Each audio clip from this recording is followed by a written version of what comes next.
बिस्मिल्लाहिर्रहमानिर्रहीम। रब्बी यस्सिर वला तुअस्सिर वतम्मिमहु बिल खैर रब्बी ज़िदनी इल्मा।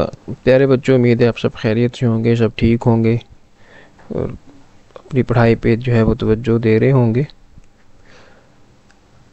हमारा जो सबक चल रहा था, हम नज़्म पढ़ रहे थे। मज़ाहिया एक नज़्म थी जिसमें जो एक तनकीद भी की गई है मज़ाहिया अंदाज में। ठीक है, सबक का हमारा शुरू करने से पहले हम थोड़ा सा इसका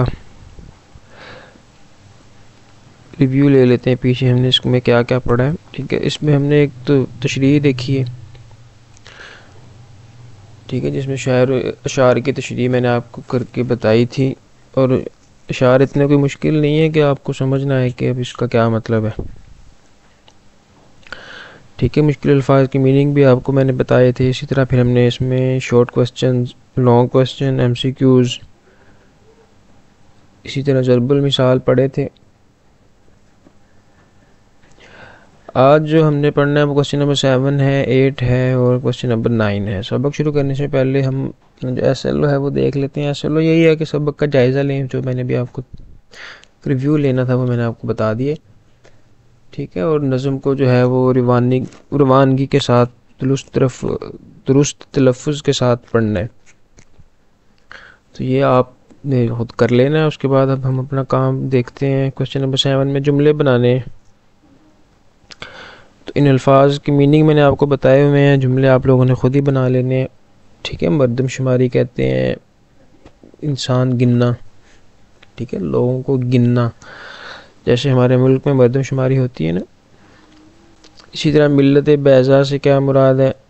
मिल्लत बैज़ा से मुराद, वैसे तो मिल्लत कौम को कहते हैं, यहाँ मिल्लत बैज़ा से मुराद मुसाफिर हैं। यहाँ जो लोग सफ़र कर रहे हैं वो मिल्लत बैज़ा है। मुसाफिर को यूँ समझ लें, शायर कह रहे हैं। इसी तरह बेसरो सामान किसे कहते हैं? जो जिसके पास कोई सामान नहीं होता। तातिशदान कहते हैं जिस बर्तन में आग जलाई जाती है। नज़ारा मंज़र को कहते हैं। तो अब जुमले इनके आप लोगों ने ख़ुद ही बना लेने हैं, और ये हम बड़े सालों से बनाते आ रहे हैं, तो इसमें कोई नई चीज़ नहीं है जो आपको समझ नहीं आएगी कि जुमले कैसे बनाते हैं। आगे क्वेश्चन नंबर 8 में तशरीह है। तशरीह करें और हवाला शार भी तहरीर करें। हवाला शार कहते हैं कि आप ये बताएं कि ये शेर कहाँ से आए हैं, किसने लिखे हैं, किस नज़म से हैं। ये हवाला, पूरा हवाला यूँ यही होता है कि आप नज़म का नाम भी बताएं और शायर का नाम भी बताएं। बाज़ बच्चे जो हैं वो सिर्फ नज़म का नाम बता देते हैं, वो कहते हैं कि शायर का नाम पूछा ही नहीं गया। तो आपने पूरा हवाला देना है। इसको इंग्लिश में आप इसके लिए रेफरेंस का वर्ड यूज़ करते हैं ना। तो अब ये नीचे 2 अशार हैं, इनकी तशरीह हमने ऊपर पढ़ ली थी। ठीक है, तो आप लोगों ने इसको जो है वो दोबारा देख लेना है और इसको लिख के देखना है।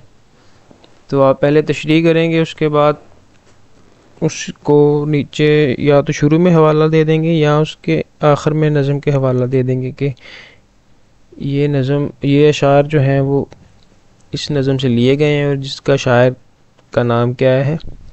जो नाम है वो आपने लिख देना है। नाम जो है सैयद ज़मीर जाफ़री।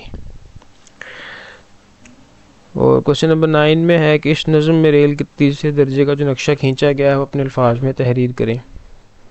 तीसरा, शुरू में बात यहीं से शुरू होती है कि मिल्लत बैज़ा, इसी में मिल्लत बैज़ा समा जा, कूद जा, भर जा, तेरी किस्मत में लिखा जा चुका है तीसरा दर्जा। अब ये जो है वो शायर मुसाफिर को कह रहा है, ये तीसरे दर्जे का ही हाल है कि अब इसमें तू आदमी गिनना छोड़ दे और ना तू ये देख इसमें कि इसमें जगह है या नहीं है। ठीक है, ये नक्शा खींचा गया है कि उसमें जगह बिल्कुल भी नहीं थी, तीसरे दर्जे में जगह बिल्कुल भी नहीं है। ठीक है, और आदमी बहुत ज़्यादा हैं। तो अब चूँकि किस्मत में ये तीसरा दर्जा ही आया है, पहला दर्जा नहीं आया, तो अब इसमें जो है वो किसी न किसी तरह घुसना तो पड़ेगा, सफ़र करना है। ठीक है, और इसी में क्या है, ये सारा नक्शा खींचा हुआ है तीसरे दर्जे का कि ये खेत में जो है वो सॉरी दर्जे में खेत के गन्ने कोई उठा लाया, कोई घर से चारपाई उठा के ले आया। बूढ़े लोग जो हैं वो अपने साथ होके लिए फिर रहे हैं। ठीक है, कुछ लोग जो है वो एक रस्सी में पूरा सामान बांध के ले आए। ठीक है, ये क्या है, तीसरा जो दर्जा है उसका हाल है। बस ये हमारे 3 सवाल थे, इसमें ये हमारा भी यहाँ सबक ख़त्म हो जाएगा। इसमें कोई ऐसी चीज़ नहीं है जो मुश्किल है, बस आपने थोड़ा सा इसको ध्यान से पढ़ना है। बाज़ का चीज़ हमारे सामने होती है, थोड़े से गौर करने से वो समझ में आ जाती है। होमवर्क में आपने यही क्वेश्चन नंबर 9 लिखना है, और होमवर्क जो है वो लिंक पे अपलोड कर दिया करें। और होमवर्क में किसी किस्म का मसला हो सबक का, तो होमवर्क में लिख के भी पूछ सकते हैं कि सर ये बात समझ नहीं आई। ठीक है, तो आज फिर मुझे इजाज़त दें। यही हमारा आज का काम था। फ़ी अमानिल्लाह।